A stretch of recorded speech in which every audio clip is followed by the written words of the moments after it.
My name's Rachel, I'm 23 years old, and I swear to you, the night I decided to leave my parents' house, I had no idea it would change everything about who I was. When I got back from spending the summer working abroad in Spain, I was still glowing from the experience.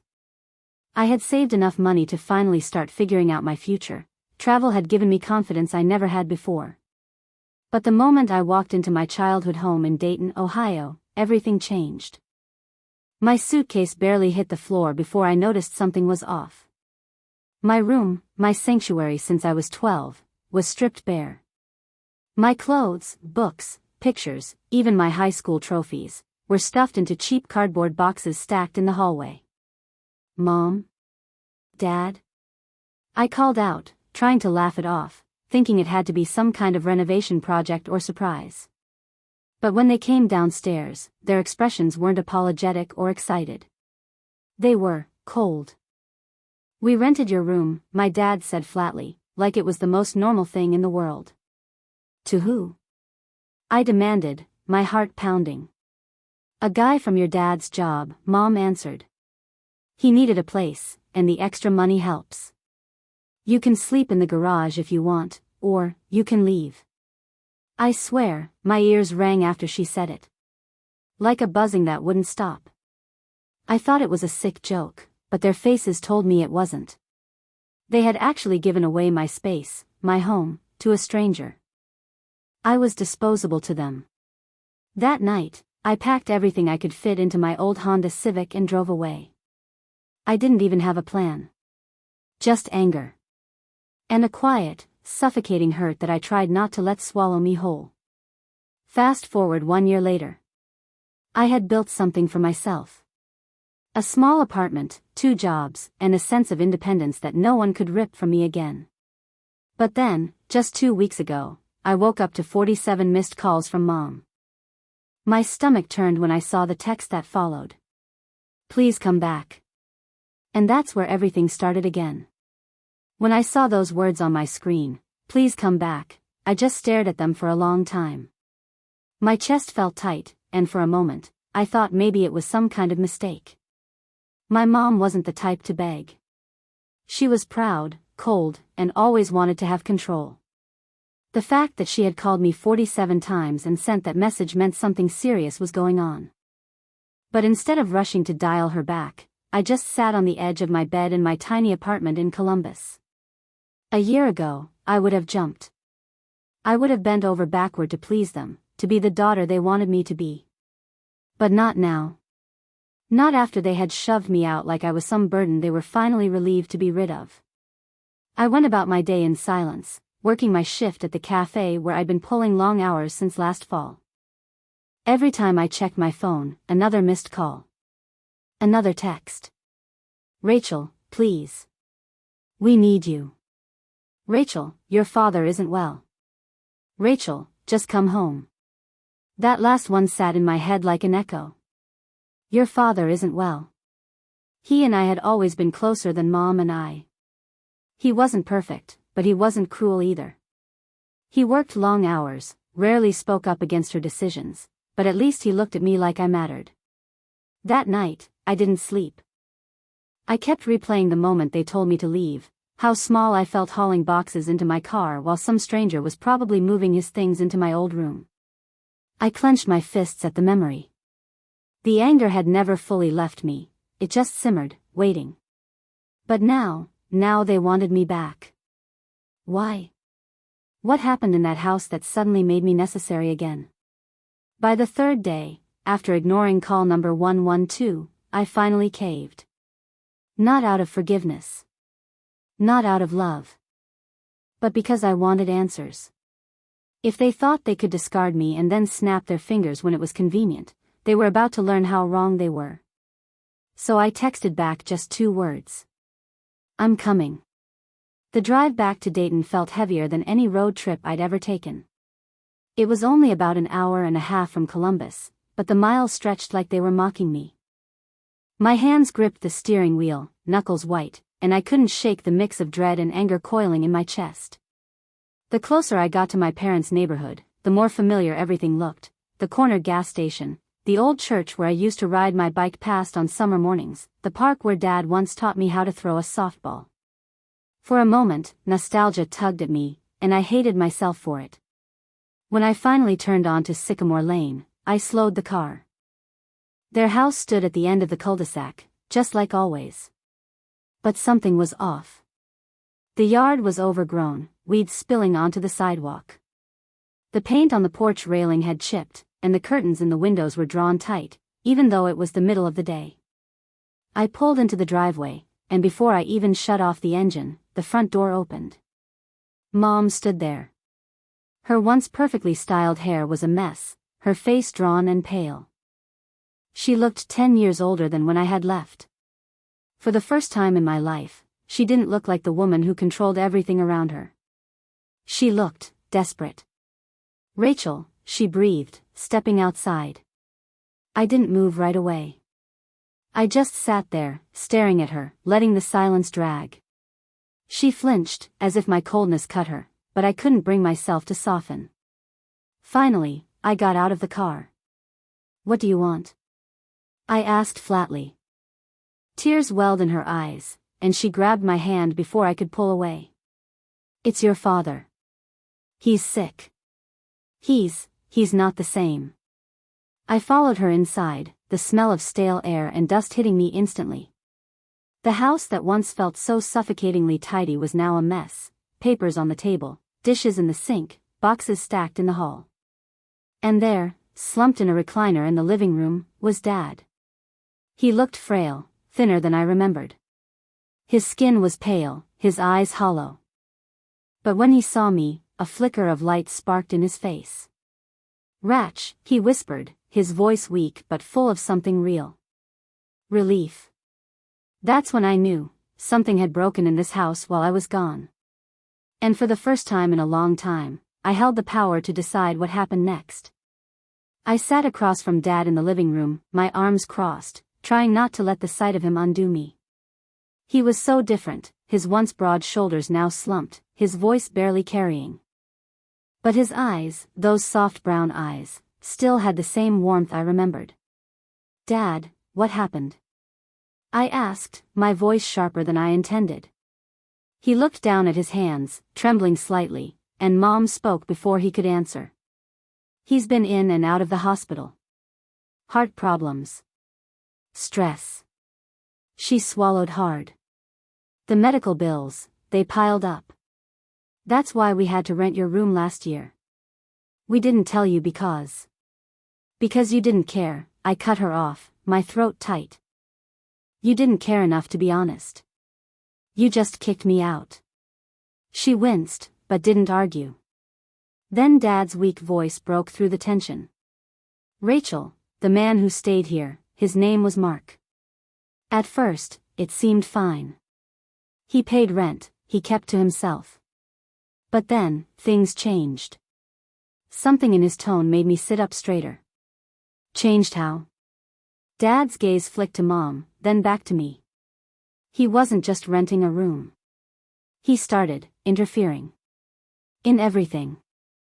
Your mom thought it was harmless at first, but he started acting like he owned the place. Making decisions. Inviting his friends here. Drinking in the living room. Yelling." Mom's face crumpled, and she whispered, "He scared me, Rachel. He scared both of us." I felt my stomach drop. The idea of some stranger sleeping in my bed, touching my things, walking through the hallways I grew up in, it made my skin crawl. And now, hearing that he had basically taken over the house? My jaw clenched so tight it hurt. "Where is he now?" I asked, though I already suspected the answer. Mom's lips trembled. He won't leave. He's in your room right now." I froze. The audacity of it, the betrayal, was like a flame licking up my spine. For a year, I had been rebuilding myself, carving out my independence while some intruder made himself comfortable in the very space I'd been denied. That was the moment I knew, I wasn't just here to visit. I was here to take back what was mine. I stood at the base of the staircase, staring upward like it was the entrance to enemy territory. My room, was at the end of that hall, and now some stranger was up there like he owned the place. I could feel my pulse in my ears. "I'll handle this," I said firmly, my eyes locked on Mom. She opened her mouth, but I raised a hand. "No. You had your chance. You let this happen. Now it's my turn." Without waiting for a response, I climbed the stairs. Each creak of the wood felt heavier than the last. The hallway smelled different than I remembered, like cigarettes and cheap cologne. By the time I reached my old door, anger burned hotter than fear. I didn't knock. I pushed it open. The sight made me sick. The walls I had painted light blue were now plastered with posters of half-naked women and beer logos. My dresser, still mine, was covered in empty bottles and ashtrays. Clothes spilled out of duffel bags onto the floor. And sitting on my bed, scrolling on his phone like he was king of the world, was Mark. He was in his 30s, stocky with a patchy beard and bloodshot eyes. When he looked up at me, he smirked like I was nothing. "Who the hell are you?" he asked, his voice gravelly. I stepped inside, my fists clenched. "I'm the girl whose room you've been squatting in. The one who actually belongs here." He chuckled, leaning back casually. "Oh, you're her. The runaway princess. Your mom told me about you. Guess she didn't want you around, huh?" The words hit like a punch, but I refused to flinch. "Pack your things," I said coldly. "You're leaving. Tonight." His smirk widened. "Yeah? And who's gonna make me?" Something inside me snapped. For months, I had lived with the bitterness of being unwanted, discarded, treated like nothing. And here he was, rubbing salt in the wound. I stepped closer, lowering my voice. "You've already taken too much from this family. From me. So either you walk out that door, or I make sure you regret staying a second longer." For the first time, his smirk faltered. Just slightly. Enough to tell me I'd struck a nerve. This wasn't just going to be about reclaiming my room. This was going to be war. I walked out of my room, his room, for now, before I did something reckless. My hands were shaking, but not from fear. From rage. The nerve of that man, sitting there like a parasite, like he belonged more than I ever did. Back downstairs, Mom was pacing in the kitchen, wringing her hands. Dad sat silently in his chair, watching me with tired eyes. "Well?" Mom asked nervously. "He's not leaving on his own," I said flatly. She flinched. "Rachel, please, don't make things worse." That was the moment I realized just how broken she'd become. The woman who once ruled this house with an iron grip was now afraid of the very man she had let in. And honestly, a dark part of me thought she deserved that fear. But Dad didn't. He deserved peace. I pulled out my phone, scrolling quickly through my contacts until I found the one I wanted, Jenna, my best friend from high school. She and I hadn't spoken much since I left, but I knew if anyone would help me, it would be her. I texted her, "Need you tonight. It's about my house. Urgent." Then I turned back to my parents. "You let him in. I'll get him out. But when this is over, things are going to be different." Mom opened her mouth, but I cut her off. "No. You don't get to control this anymore." That night, Jenna came over. She stepped into the house with wide eyes, taking in the mess. "Jesus, Ratch. What the hell happened to this place?" "Long story," I muttered. "But the short version? A stranger thinks this is his home, and I'm going to make him regret it." She smirked, cracking her knuckles. "You always did like a challenge." We spent hours talking in hushed voices, building a plan. I knew confronting Mark head-on would just escalate things. He was the type who thrived on intimidation. So instead, I'd hit him where it hurt, his comfort, his control. I would make this house unbearable for him. Slowly. Quietly. Piece by piece, until he had no choice but to leave. This wasn't just about revenge anymore. This was about reclaiming my place, my dignity, my family. And I wasn't going to lose. The next morning, I woke up earlier than usual. For the first time since coming back, I didn't feel helpless. I had a plan. And Jenna was fully on board. If Mark thought he could just squat in my space, he was about to learn how wrong he was. We started small. Subtle. While he was asleep, Jenna and I swapped out the Wi-Fi password and reset the router. By noon, I could hear him stomping around upstairs, swearing as his Netflix cut off mid-episode. "Hey," he yelled down the stairs. "What's going on with the internet?" I looked up from the kitchen table, sipping coffee. "Must be an outage. Can't do anything about it." He glared at me but didn't push. Strike one. That evening, Jenna helped me quietly move all the clean dishes from the cupboards into boxes in the basement. When Mark went to the kitchen to grab a plate, he found only 2 dirty ones left in the sink. "Seriously," he grumbled. "Where are all the damn dishes?" I smiled sweetly. "Guess you'll have to wash what's there." Strike 2. By the 3rd day, we took it further.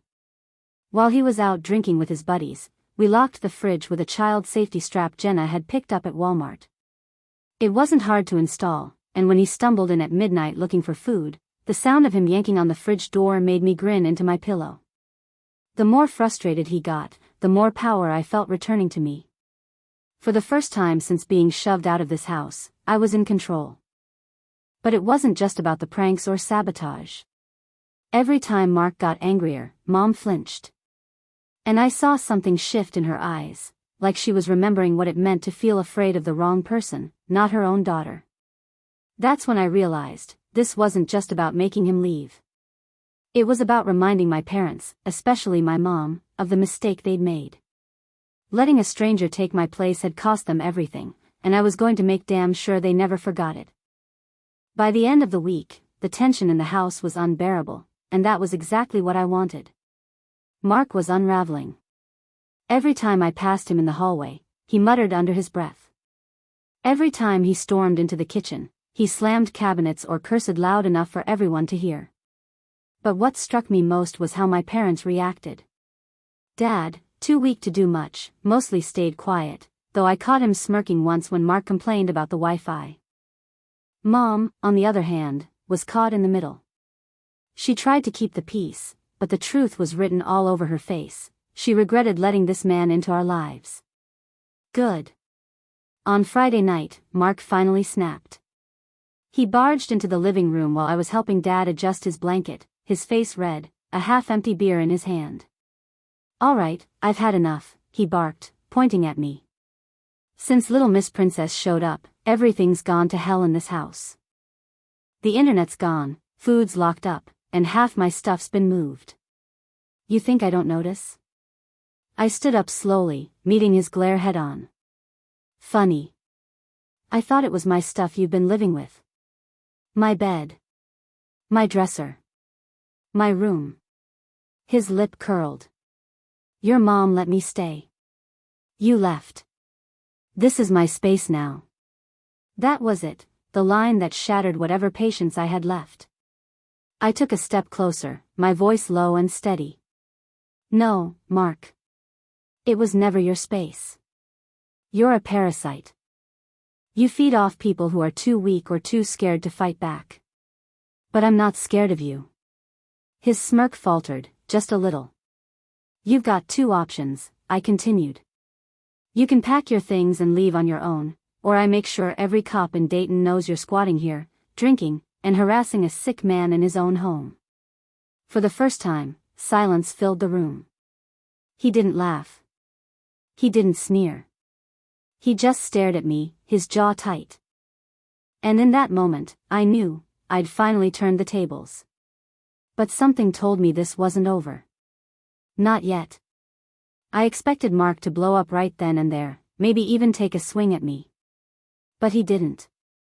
He just stared, muttered something under his breath, and stormed upstairs. The sound of my old bedroom door slamming shook the walls. Jenna, who had been sitting quietly in the kitchen during the argument, peeked her head into the living room. "That was bold," she whispered. "It had to be," I said, though my hands were still trembling. "But boldness has consequences." The next morning, things shifted. Mark wasn't sulking anymore, he was retaliating. I woke up to find the fridge lock broken, the boxes of dishes we'd hidden dragged back upstairs, and my dad's recliner knocked over like someone had shoved it hard. Mom was pale, pacing the kitchen. "Rachel, maybe this isn't a good idea. Maybe we should just let it go." I looked at her, disbelief twisting my face. "Let it go?" He trashed Dad's chair. "What next? You're really going to keep letting him control this house?"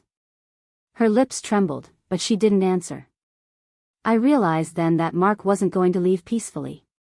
Not with just mind games. He was a bully, and bullies don't back down unless they're forced. That night, Jenna and I regrouped. "He's escalating," I told her. "So we need to hit harder. No more playing around." Her eyes lit up with mischief. "What did you have in mind?" I thought back to all the times I'd been humiliated by my parents' choice, boxed up, thrown out, replaced. And now, seeing Mark parading through my house like he owned it, I felt something sharp and cold settle in my chest. "I'm going to make him feel exactly what I felt," I said.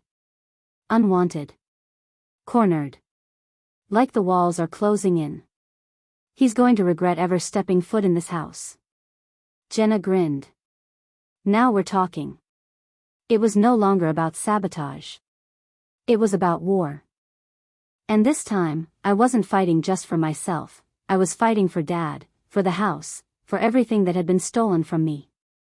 Jenna and I didn't waste time. If Mark wanted to escalate, then I was ready to end this once and for all. I'd spent a year building myself back up after being thrown out. I wasn't about to let some freeloading drunk tear it all down. The first step was cutting off his comfort. Mark liked control, and he thrived on the idea that this house was his domain. So we flipped that upside down. While he was at work, because yes, he did have a job, though I wasn't sure how long he'd keep it at the rate he was drinking, we moved fast. Jenna helped me drag his duffel bags out of my room and into the garage. His beer stash poured straight down the sink. His dirty laundry dumped in the backyard. When he came home that night, the look on his face was priceless. He stormed into the living room, shouting, "Where the hell is my stuff?" I leaned casually against the wall, arms crossed. "In the garage. Where it belongs. This isn't your room, Mark." "It never was." "You can't just," he started, but I cut him off. "Oh, I can." And I did. "You've got no lease. No rights here. You're just a squatter with a bad attitude. The police would love to hear about that." His face turned red, and for a second, I thought he might lunge at me.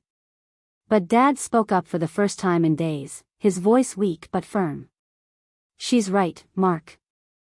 This isn't your house." The silence that followed was electric. For once, my father, who had always stayed quiet, who had let Mom make every decision, had spoken against him. And it rattled Mark more than anything I could have said. Still, I knew he wasn't going to back down easy. People like him never do. He sneered at me, his voice low and venomous. "You're gonna regret this, princess." But as he stomped up the stairs, I felt something shift inside me.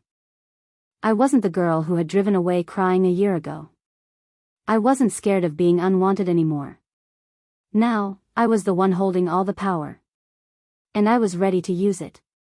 The house was too quiet that night. Even Jenna noticed it. She kept glancing at the ceiling, waiting for the sound of Mark stomping around or blasting his TV. But nothing came. Just silence. That silence was worse than the yelling. It meant he was planning something. Around midnight, I was lying awake on the couch when I heard it, the faint creak of the stairs. My whole body went tense. Slowly, I sat up, straining to hear. The footsteps weren't heavy, like when he usually stumbled down half-drunk. They were slow. Careful. Jenna stirred beside me, whispering, "He's up." The sound stopped outside the kitchen. A shadow moved across the wall, and then the fridge door opened. He was digging around for food, or maybe for the last scraps of beer. I almost laughed at the thought. But then I heard something else. The scrape of metal. I froze. When I peeked into the kitchen, my blood ran cold. Mark had one of Dad's old tools in his hand, a wrench, and he was just standing there, gripping it too tightly. I stepped into the doorway. Looking for something? He whipped around, eyes wild. For a second, I thought he might swing. But instead, he sneered. "You think you've won, don't you? You and your little games. But this is my place now. You don't scare me." I kept my voice steady, though my heart pounded. "Good. Because you should be more scared of the cops than of me. Want me to show them the videos?" His eyes narrowed. "What videos?" That's when Jenna stepped forward, holding up her phone. "The ones I've been recording all week. You harassing Rachel. Trashing the house. Drinking yourself stupid while her sick dad sits in the next room. All saved. All ready to hand over." Mark's face drained of color. For the first time since I'd met him, he looked cornered. He slammed the wrench onto the counter, leaning forward. "You'll regret this," he spat. But the threat felt weaker now, like he was running out of steam. I smiled, cold and sharp. "No, Mark. You will." And in that moment, I knew this battle was about to end, one way or another. The next morning, the house felt different. The fear that had hung in the air like a storm cloud was still there, but weaker.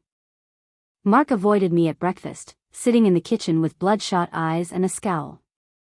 Every so often, I caught him glancing at Jenna's phone like it was a loaded weapon pointed at him. Good. But I knew he wasn't finished. Men like him never just walk away. He was waiting for an opening, some weakness he could exploit. So I made sure he didn't get one. Jenna and I doubled down. We set up motion cameras, cheap ones she had from her apartment, outside my old room, in the hallway, and even in the kitchen. Every move he made was recorded. Every angry outburst, every slammed door. Meanwhile, I started reclaiming my space piece by piece. I dragged my dresser back into my room. My books. My blankets. My lamp. Each time, I left his junk piled neatly in the garage. When he complained, I just shrugged. "Don't like it? There's the door." Mom was a wreck, flinching every time Mark raised his voice. But Dad surprised me. He may have been weak physically, but when Mark tried to intimidate me one night, Dad actually stood up, shaky, but standing.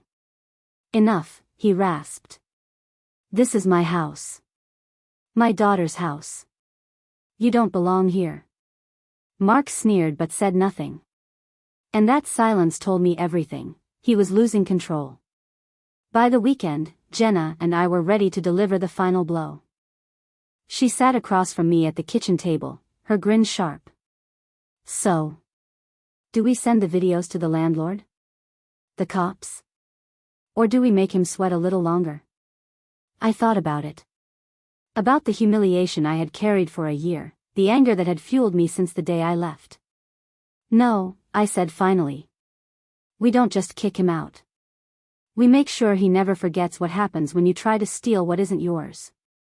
That night, I walked up the stairs, stood outside my old room, and knocked once before pushing the door open.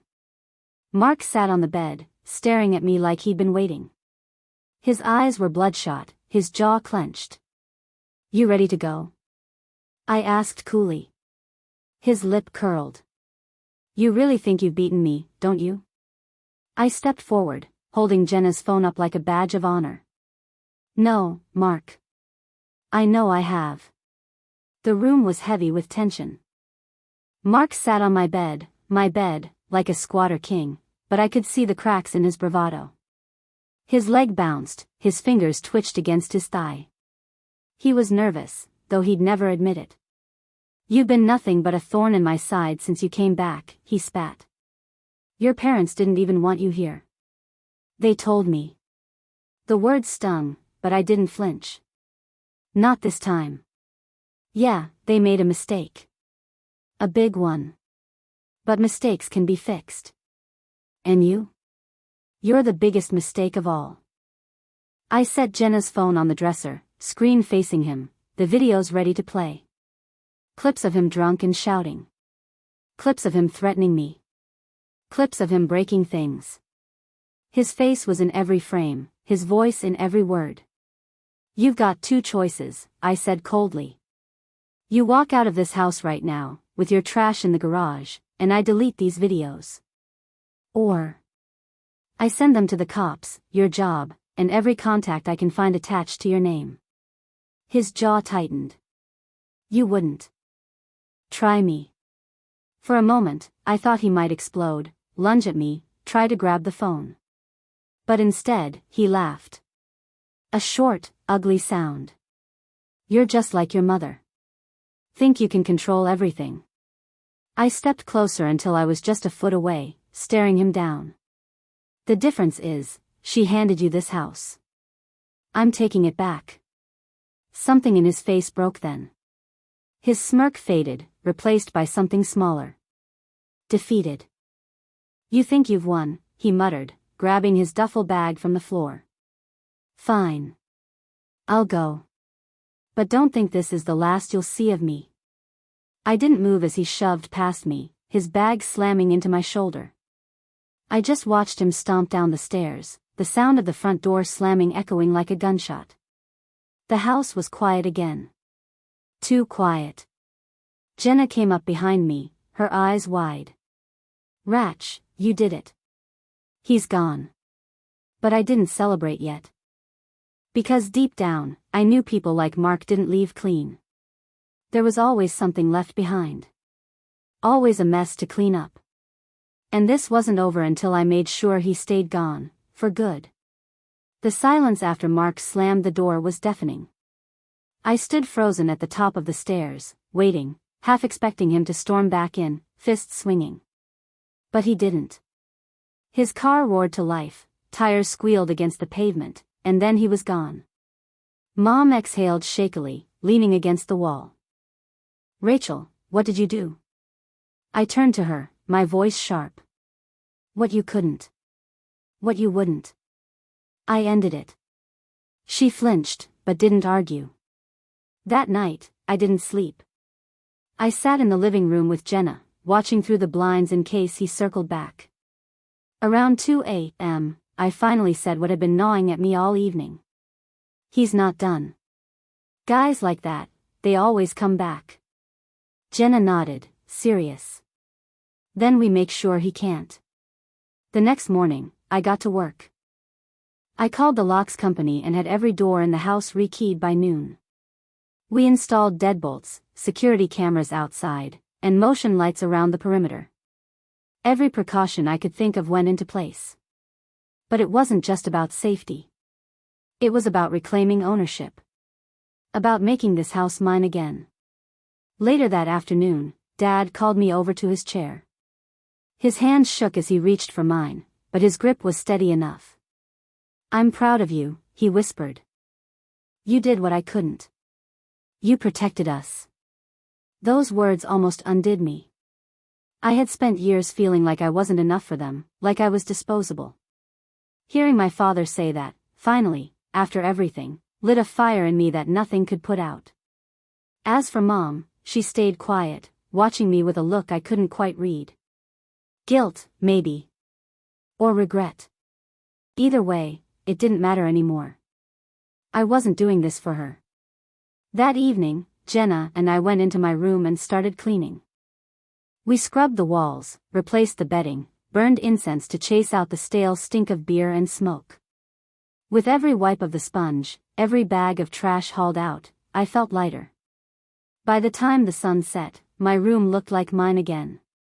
And for the first time in over a year, I felt like I was home. But deep down, I knew there was still one more step. Revenge wasn't just about kicking Mark out. It was about making sure he never dared to touch my life again. And I had just the plan to finish this once and for all. A week passed. The house felt lighter with every day that Mark stayed gone. Dad's health even seemed to improve, his color came back, his appetite returned. He still tired easily, but I could see a spark in him again, the kind I hadn't seen in years. But me? I wasn't satisfied yet. Not until I knew Mark couldn't just walk back into our lives like a shadow in the night. So I finished what I started. Jenna and I took the videos we'd recorded and made copies. One for me, one for her, and one on a cloud drive under a password only I knew. Then, with the confidence I'd been building for months, I drove to his workplace, an auto repair shop on the edge of town. I didn't go inside. I didn't need to. I left a manila envelope on the hood of his car with a single note inside. Stay gone, or these videos go public. By the time I got home, my hands were shaking, but it wasn't fear. It was adrenaline. Power. That night, I slept in my own bed for the first time in over a year. The walls didn't feel tainted anymore. They felt safe. Mine. The next morning, I woke up to the smell of coffee. Mom was in the kitchen, her eyes puffy, but she poured me a mug without a word. When I sat down, she finally whispered, "I was wrong, Rachel. About everything. I thought I was doing what was best for the family. But I see now. I hurt you more than I ever should have." I didn't answer right away. Forgiveness wasn't easy, and I wasn't ready to hand it out like candy. But for the first time, I believed she meant it. Dad smiled at me from his chair, and I smiled back. Later, Jenna hugged me tight before heading home. "You did it," she said. "You took everything back." And she was right. I had. I wasn't the girl who drove away crying a year ago. I wasn't the daughter desperate for approval, or the victim of someone else's choices. I was the one who fought back. Who reclaimed what was stolen. Who turned revenge into victory. And as I sat in my room, sunlight spilling across the clean walls, I realized something I hadn't felt in a long time. Peace.